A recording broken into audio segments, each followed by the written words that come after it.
Let me tell you about Codex Alimentarius. Let me define it for you. Let me help you understand the enemy. And let me assure you that absolutely nothing that I'm going to tell you is exaggerated, is interpolated, or is imagined. Everything I'm going to tell you is documented. And a great deal of it is documented on my website, which is www.healthfreedomusa, one word, healthfreedomusa.org. Let me back up and tell you that I've been watching Codex come toward us for about the last decade.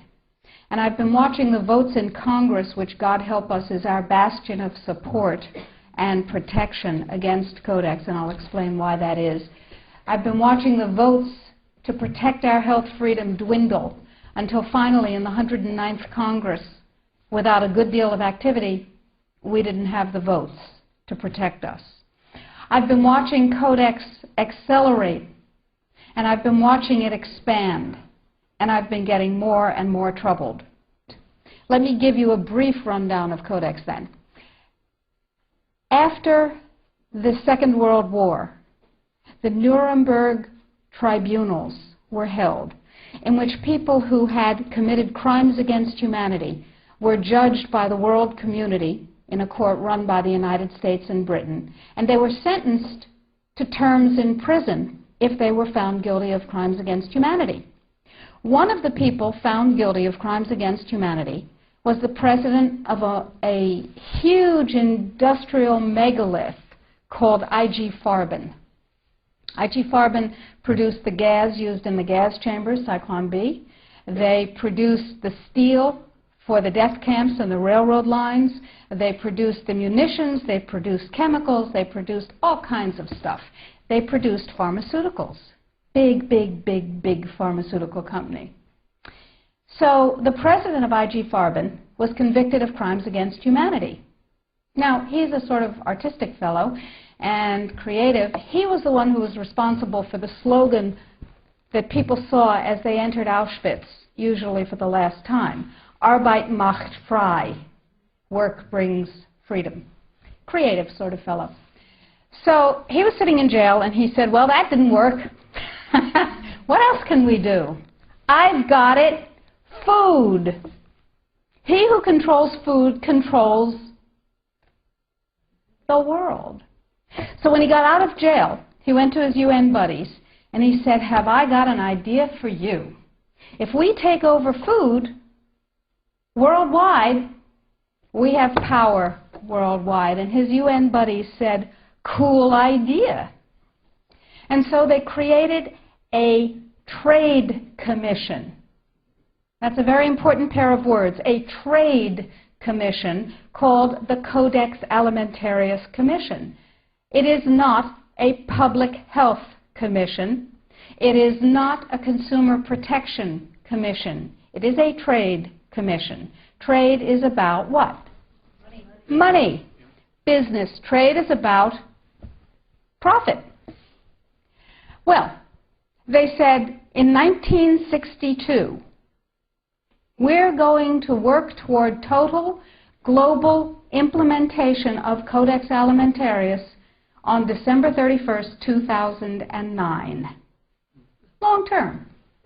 And they set up a bunch of committees on fish and fishery, fats and oil, fruits and vegetables, ground nuts, nutrition and foods for special dietary uses, and so on. There are currently about 27 Codex committees. There are regional organizations. There are task forces and so on. So it's a huge bureaucratic monstrosity. It's immense.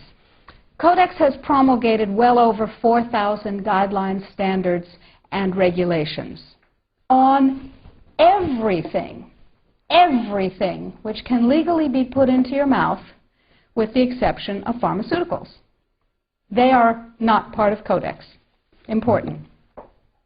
Now, Codex standards have no legal weight whatsoever.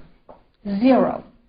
So who cares about them? They're just standards. So we're talking about an industry-dominated, regulation-setting organization. But if it has no legal standing, Who cares, right? Here's the history of Codex Alimentarius before 1962.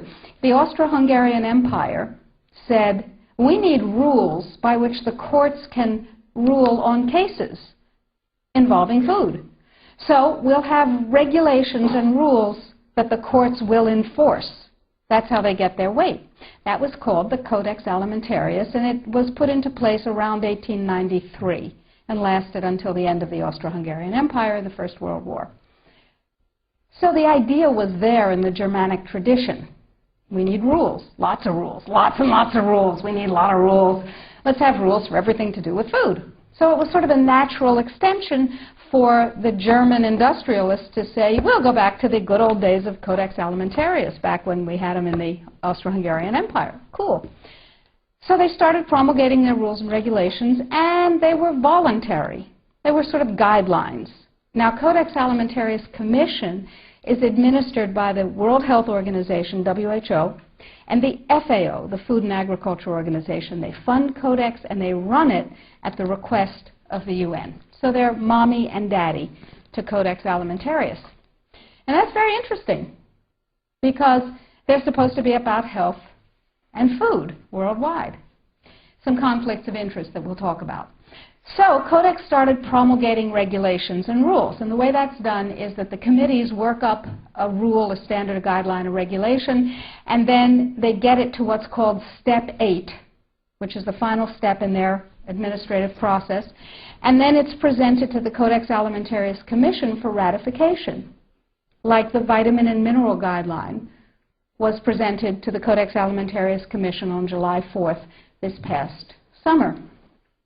It was ratified, it was approved by consensus, and it is now, despite the propaganda that you're going to hear, if you ever hear about it in the media, it is now mandatory upon any member country of the WTO, the World Trade Organization. Well, what in the world do they have to do with it?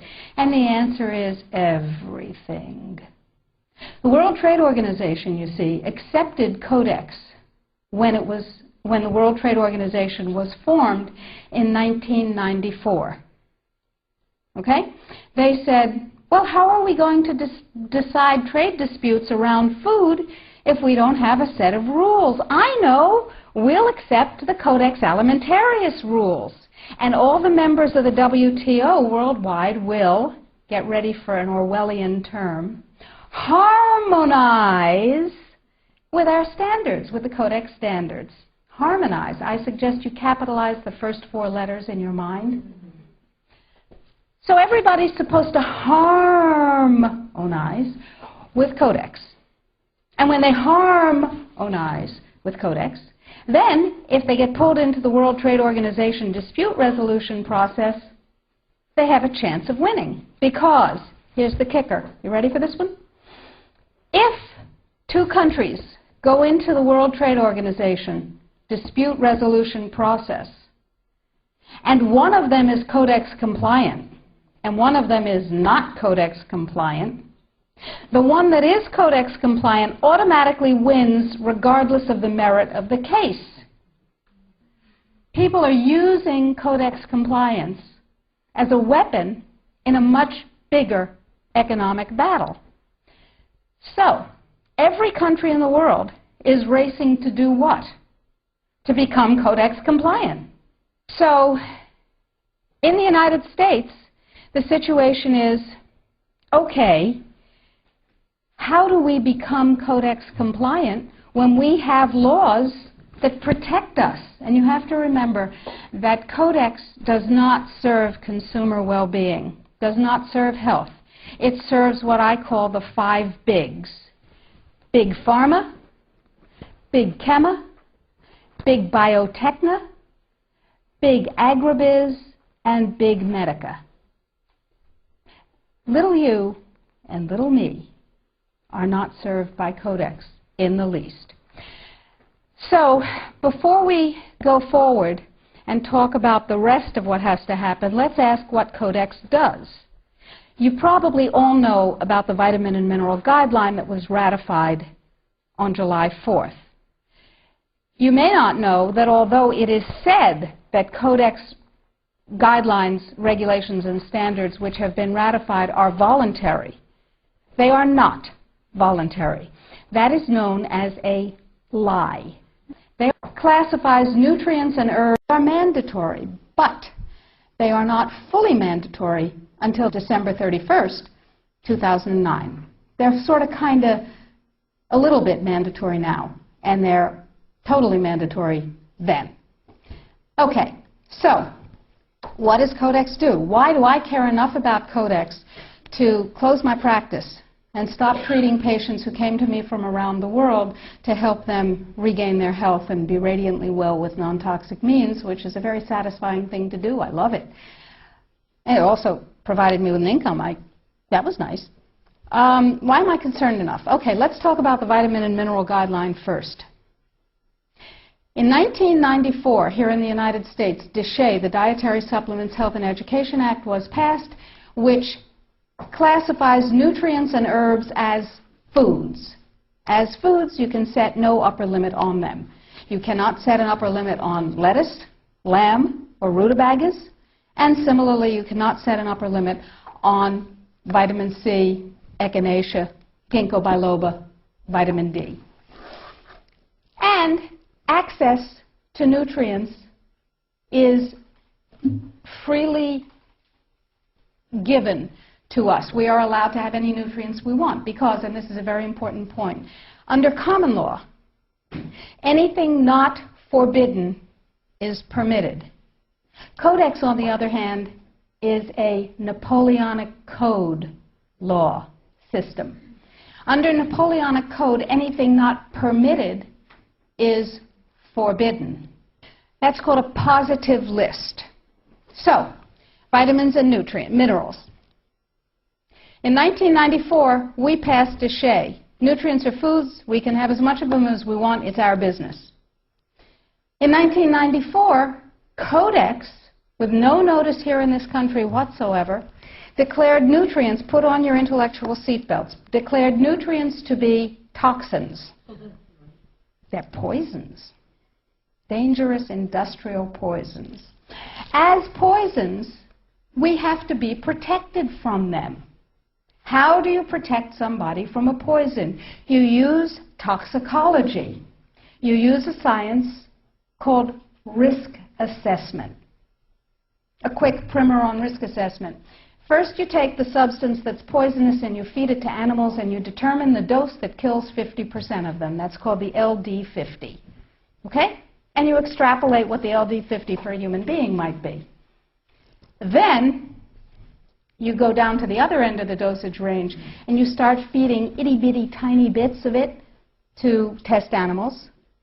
And you come up with the largest possible dose, the maximum permissible upper limit, that can be fed to an animal before a discernible impact is shown.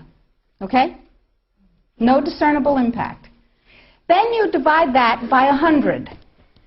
That's how they do it in risk assessment. And now you've got a safety margin. So you've got 1/100th of the dose that can be given, the largest dose that can be given with no discernible impact. Okay? Nutrients under Codex not only are limited to those nutrients on the positive list, and we anticipate there will be 18 of them, and they do not include CoQ10, glucosamine, chondroitin sulfate. They do include fluoride,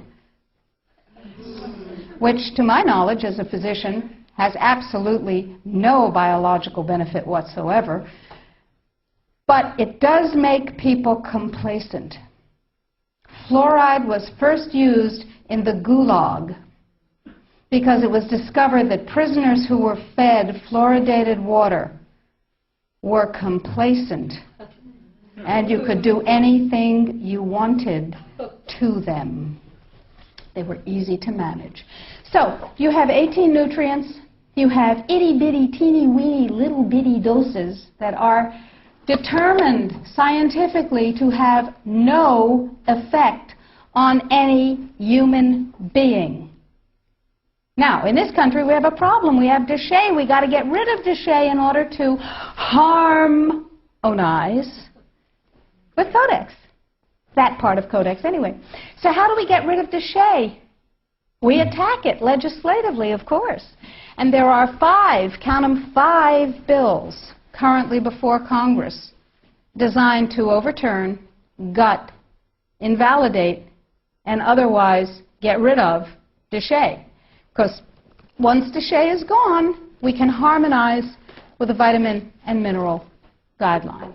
So what we're talking about is waking up one morning and being very surprised to find that high-potency, therapeutically effective, clinically significant nutrients are now illegal in the way that heroin is illegal. Not available with a prescription, illegal. If these nutrients have any impact on the human body, they are illegal. That's just the vitamin and mineral guideline. Let's talk about milk. We have recombinant bovine growth hormone, and now we can choose milk with it or milk without it, butter with it, butter without it, right?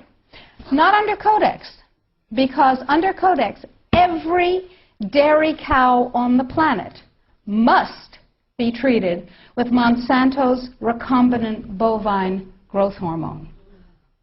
Furthermore, under Codex, every animal used for food on the planet, whether it has fins, feet, or feathers, every animal on the planet must be treated with subclinical antibiotics.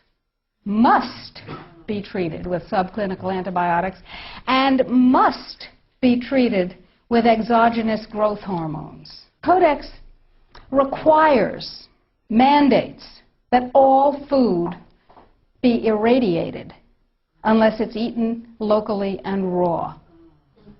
All food, including organic food, of course. So is it organic afterwards? Well, of course, the organic standards are incredibly low. The organic standards allow a farmer to use veterinary drugs, including growth hormones, antibiotics, etc., on animals, and then at his whim reclassify them as organic, but farmers are our friends and they would never do that, right? Right. Codex sets limits for the dangerous industrial chemicals that you can have in your food. And the limits are incredibly high. Go to Codex Alimentarius, do a Google search, and look, there are drop-down menus at the top of the official Codex page. Look at the toxins and the veterinary chemicals and the levels that are set. They are terrifying to me. Terrifying. The names of the chemicals that are permitted and the amounts of the chemicals that are permitted are terrifying to me. Why am I terrified? Well, perhaps I'm just a cowardly person. It's possible. Think about this. In 2001, 176 countries, including the United States, got together and they said there are 12 really bad organic chemicals. They're called POPs, persistent organic pollutants. There are a lot of them, but there are 12 that are so bad that nobody could disagree that those 12 POPs had to be banned worldwide. 9 of the 12 worst organic chemicals known are pesticides, not surprisingly, because they kill things. And, of course, we have many processes and enzyme systems that are very much like insects and other pests, so they're not too good for us. But Codex has different ideas. Codex has brought back 7 of the 9 forbidden POPs that 176 countries banned worldwide. Dieldrin, aldrin, hexachlorobenzene. And the food that is imported from other countries that contains these substances cannot be stopped at our borders, because otherwise it would be, God forbid, a trade violation. That's how Codex works. Codex, according to the World Trade Organization and the Food and Agriculture Organization joint projections. Now, I didn't make this up. Please, if you unfastened your intellectual seatbelts, put them back on again. If you do the numbers in the WHO FAO projections, the epidemiological projections, they estimate, not I, because what do I know? They estimate, they're the experts, that just the vitamin and mineral guideline alone, when it goes into global implementation on December 31st, 2009, will result in a minimum of 3 billion, that's B, bad, big, billion deaths, 1 billion through simple starvation. Those folks who die are not particularly economically successful from the point of view of the corporations. When you're starving to death, how much good can you do when the issue is how much can you buy? Not a lot. Forget them. But the next 2 billion, they will die from the preventable diseases of undernutrition. Cancer, the single most profitable condition ever known to humankind. Cardiovascular disease, a good second. Diabetes, pretty good producer. And a whole host of other preventable diseases. Who will die? Who knows? Who will live? Probably those people who are wealthy enough and powerful enough to have their own pushers of clean food and nutrients. That's who will live. You and I? Probably not. Our children? Probably not. Our grandchildren? Probably not. So we're talking about food regulations that are in fact the legalization of mandated toxicity and undernutrition. It will be illegal if there's a famine in, wherever there's a famine, to ship high nutrient density biscuits to that country. And it will be illegal to distribute them. That's what we're talking about. Codex is big and it's bad, but it's not invulnerable. So the point is that we have to protect ourselves, and I believe that we have to regain global leadership, which we have lost, surrendered, squandered, sold. No? No global... We have sold. Just joining the World Trade Organization surrendered our sovereignty. However, parenthetically, I have a team of constitutional lawyers looking at the following question. Are we members of the WTO? Because if you remember from high school civics, the way you get a treaty to be a real treaty is to have it ratified by a 2/3 majority of the Senate. And the way we got into the WTO was they passed a law allowing Bill Clinton to fast-track us into the WTO. That's not a treaty. We're not in the WTO. All right. Now, that's a piece of the battle. Tell George. We will tell George, but I don't think he's going to be relevant by the time we tell him. So that's a piece of it, but that's not going to save our lives right now, because do you know, picture in your mind a wasp or a bee trap where the insect voluntarily goes down the funnel and then can't get up out of the trap again? That's Codex. A regular law can be overturned, it can be repealed, it can be corrected by another piece of legislation.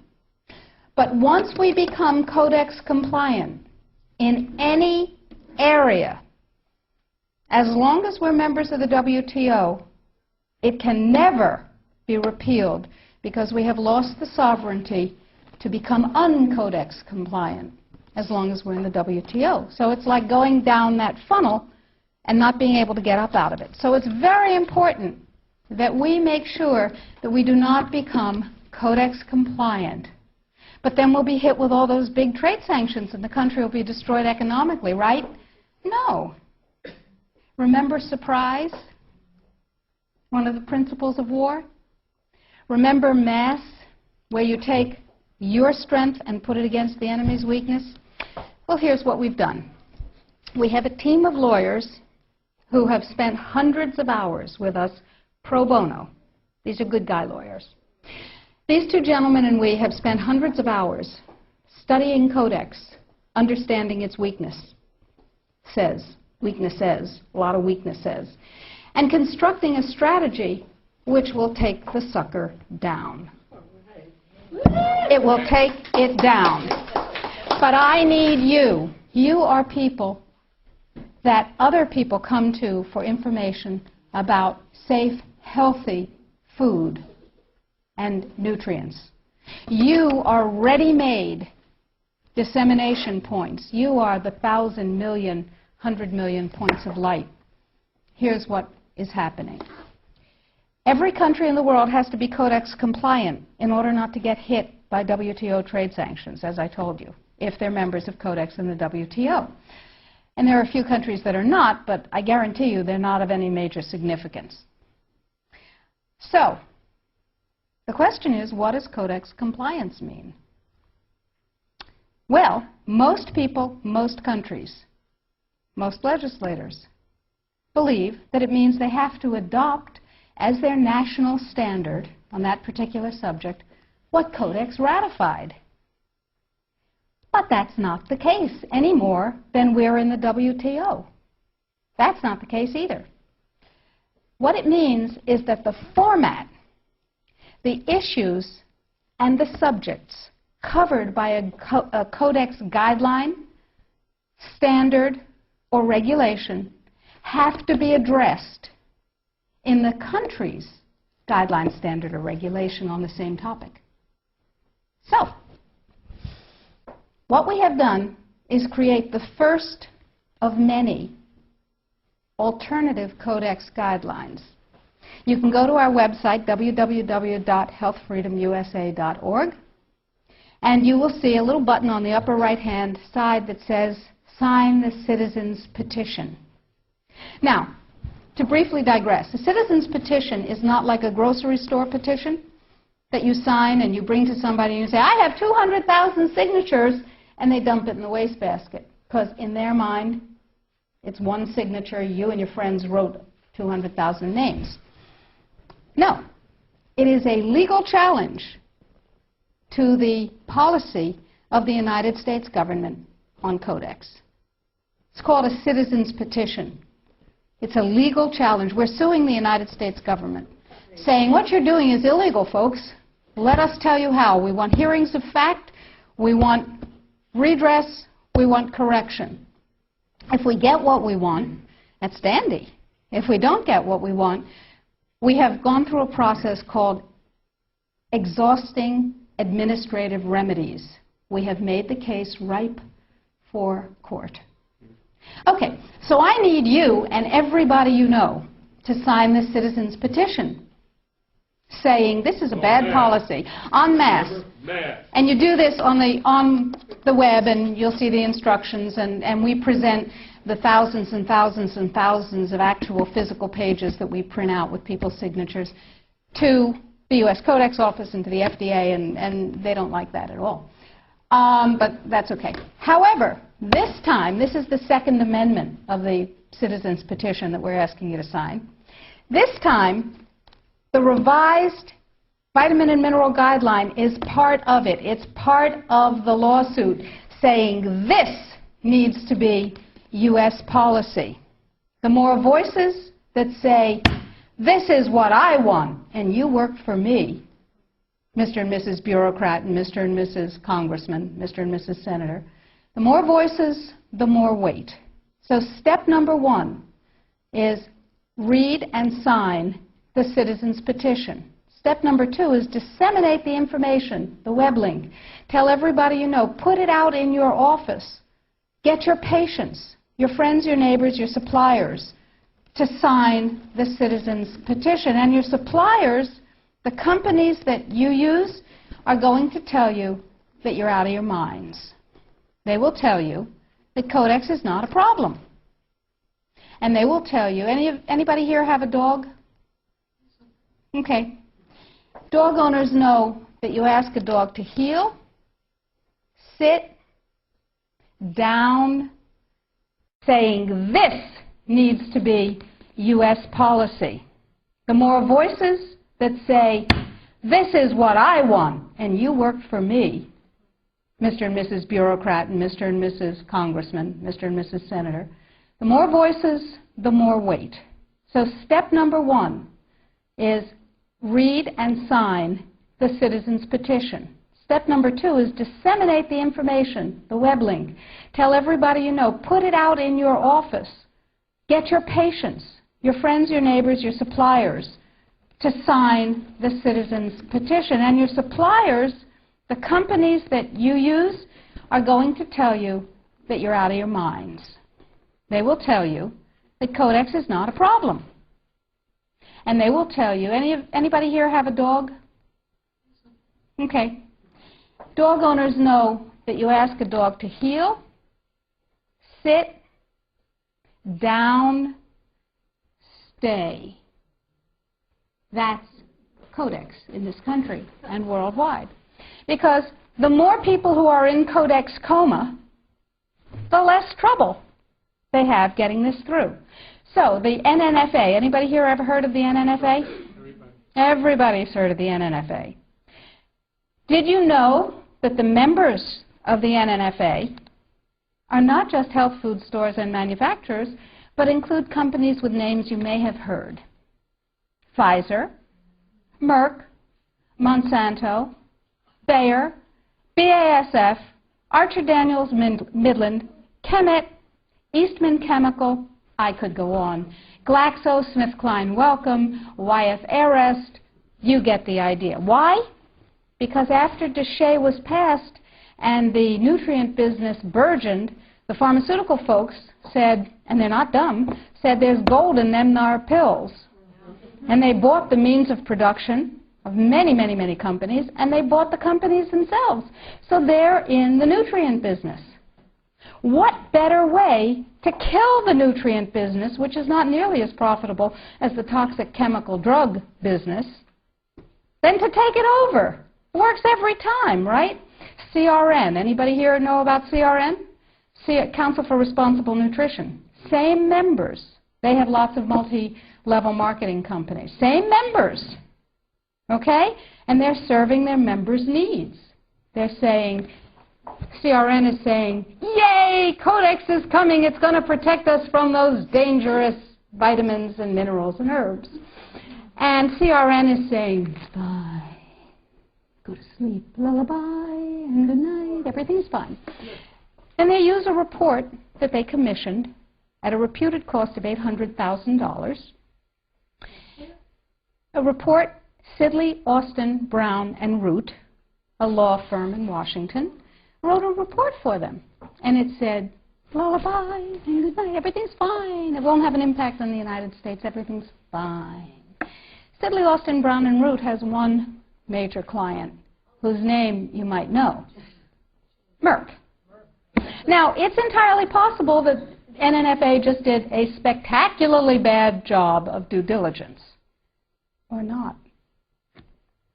Anyway, the report says everything's fine, everything's dandy, no problem, we've got DSHEA. Yeah, sure we do. Now let's talk about Australia. Remember, 5 laws before Congress to overturn DSHEA.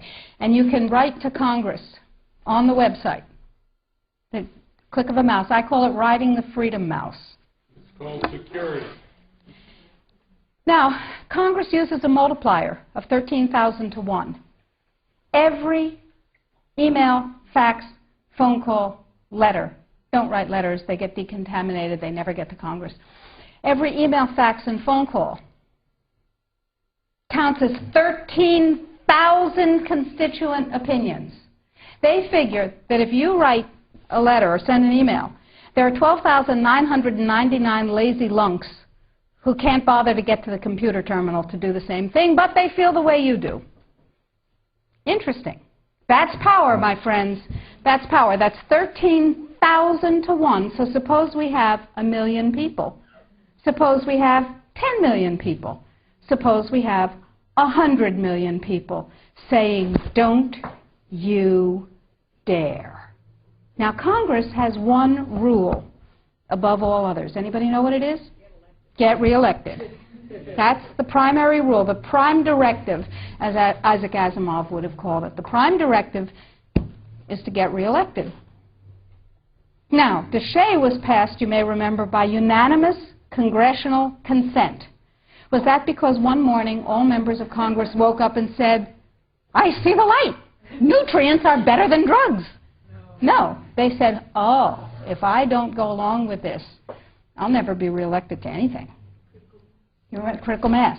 Remember, we were out on the streets and we were up on our hind legs and we were making noise. And we were rallying and we were writing letters and we said, don't you dare take away my health freedom. Remember? And we won. Except we got fat, dumb, and lazy and stopped protecting ourselves. So now we're in the same place again. Except it's all food instead of just nutrients. So that's point number one. Use the Freedom Mouse. Ride the Freedom Mouse. We've made it as easy as possible on the site. Sign up for the emails. I will never sell your information to anyone, I promise. I will never rent it. I will never share it. You'll only get email from me. And we need you to know what's going on. So I'll send you email blasts. I'll send you things that you can do. Or not. You know, it's your choice. Get everybody you know informed. Now, what else can you do? Well, we're going to write a series of Codex alternative guidelines. Everything bad in Codex will have an alternative guideline that turns it into a pro-health guideline. What have we done with the guideline, the vitamin and mineral guideline? You can see that because we have a markup copy that has their guideline crossed out and ours written in on the website. It's right there. What we've done is turn it into something, into a guideline that mandates biochemically, individually determined optimal health. And it's still Codex compliant. So we said, okay, now we need Congress to adopt this. And we need other countries in the world to adopt this. So Bert and I went to Washington, D.C., and we met with Dana Rohrabacher from Orange County, who said to us, he's a representative, he said, I believe in pesticides. I went, ugh. He said, I believe in GMOs. I went, ugh, ugh. He said, I believe in irradiation of food. I went, ugh, ugh, ugh. But, he said, I believe in your right to not be forced to eat foods that have been processed that way more than I believe in those technologies. I will take this on. We said, oh, that's really nice. And he said, now, we need a coalition. So we went across the aisle, or across the office building, to see Peter DeFazio's staff from Oregon, who is a liberal Democrat, whereas Rohrabacher is a Republican, a libertarian Republican. And DeFazio's on board.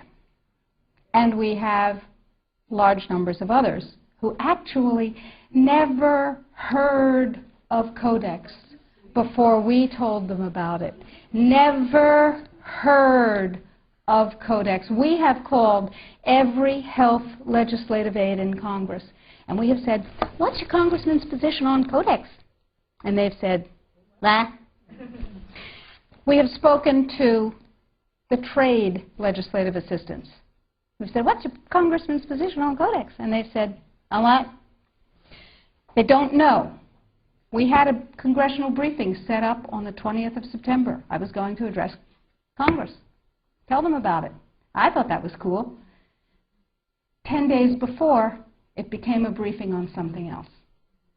Another freedom click. You need to write to Congress on the site and tell them that they need a congressional briefing, by God, and tell them you want me to brief them. They don't know. They've never heard of it any more than the general public has heard of it. Gee, how'd that happen? Who knows? Every negative part of Codex can be overturned by a guideline a regulation or a standard that is positive. So we need your help, because the United States leadership in this guideline and all the positive guidelines to follow is what's going to literally save the population of the planet and save your jobs and your children and your families and mine. Thank you.